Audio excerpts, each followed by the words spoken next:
Prying the meat from hard-shell crabs is a tedious job that can make for a long day's work.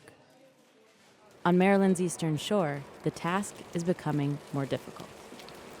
Harry Phillips has run a crab-picking business in Maryland since 1992.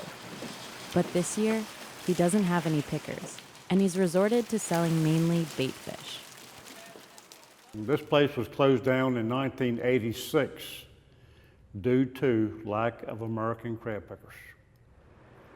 And in 1992, we had found out about the H-2B program, and we started with 12 ladies. And the business grew over the last 25 years around these workers. For decades, foreign workers have been keeping this industry afloat. They've been coming to the United States on a temporary visa called an H-2B. But this year, those visas are in short supply. It's not an easy job, and a lot of Americans don't want to do that.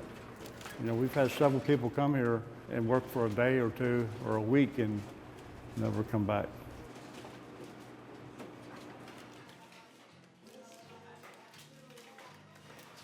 Maribel, who's from Mexico, has been working with an H-2B visa at one of Maryland's seafood businesses for the past 8 years. Hay muy pocas visas.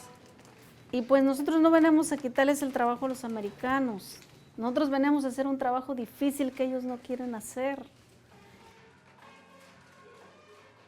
Falta más de la mitad de la gente. Ahorita no es nada. Muchísima gente que está esperando todavía allá. Despite a need to fill these positions, 1/3 of crab picking jobs on Maryland's eastern shore remain unfilled. We've done an extensive amount of recruitment just trying to get these positions filled, and I'd say we're still looking at openings of about 80 people. Some people say higher wages aren't enough to attract American workers. So the majority of my workers right now are making anywhere, I've got some that are at $12, some that are as high as $18, and that's not including overtime. So I've worked with the Department of Labor here in Maryland to try and make sure people know these opportunities are available, and they've been available every year at the same time for the past 20 plus years.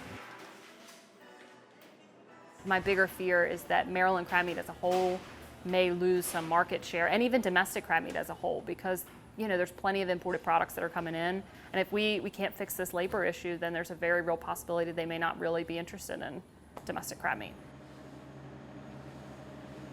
Phillips says that if he can't count on workers from Mexico, he'll go to them instead. I got people willing to work in Mexico, so why wouldn't you? I got people that can run my plant in Mexico that have been with me for 16 to 18 years. When they normally are here in the summertime, they know just what to do and how to do it. So all I got to do in Mexico is put up a building. And I got the people there to run the plant and also pick the crabs.